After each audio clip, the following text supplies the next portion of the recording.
ఏమన్నా ఏంటి ఆ జనాన్ని చూసి ఓ తీర్థం సంబరం అనుకుంటున్నారా? అది ఏం కాదండి బాబు, తిరుపతి టిఫిన్స్ అండి. కాకినాడ మన టౌన్ స్టేషన్ కి వెళ్లే దారిలోనండి, మన నూకాలమ్మ గుడి దగ్గర నుంచి సత్య స్కానింగ్ కి వెళ్లే దారిలో ఉందండి హోటల్. మరి ఎప్పుడైనా మేము ట్రైన్ ఎక్కేటప్పుడు గానీ ఎప్పుడైనా సరే అక్కడికి వెళ్తామండి. కానీ మనం చూసి కొంచెం ముందుగా ఇస్తారు, కానీ అక్కడ టిఫిన్ తీసుకోవాలన్నా మనం తినాలన్నా గంట పట్టేద్దండి. మరి ఎక్కడ టిఫిన్ బాగుంటే అక్కడికే వెళ్తారు కదండి జనం. మరి ఇక్కడ కూడానండి జనం తీర్థం కింద ఉంటారండి బాబు. నేనదయ్యా నాన్నగారు 25 సంవత్సరాల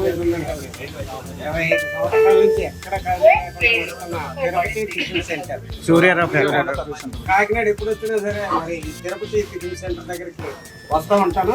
అలాగే నేను కాకినాడ ట్రైన్ ఎక్కే ముందు అడ్వాన్స్గా 1 అవర్ ముందు వచ్చి ఇక్కడ టిఫిన్ చేసి అప్పుడు ట్రైన్ ఎక్కుతానండి హైదరాబాద్ కి. అంత బాగుంటది ఇక్కడ. ఇక్కడ స్పెషల్ ఏంటంటే అండి కలిపట్లోనండి చెట్లం పొడి దోశ అండి. మనము కారం దోశ చూసాం, ఉల్లి దోశ చూసాం, రవ్వ దోశ చూసాం. ఈ చెట్లం పొడి దోశ ఏంటి అనుకుంటున్నారా? అక్కడ వెరైటీ అదేనండి. చాలా బాగుంటదండి. ఎక్కడెక్కడి నుంచో వచ్చి మరి శనివారం అయితే ఇంకా ఎక్కువ ఉంటారండి జనం. అక్కడ టిఫిన్ చేసి వెళ్తా ఉంటారండి. అంత టేస్టీగా ఉంటదండి, మీరే చూడండి.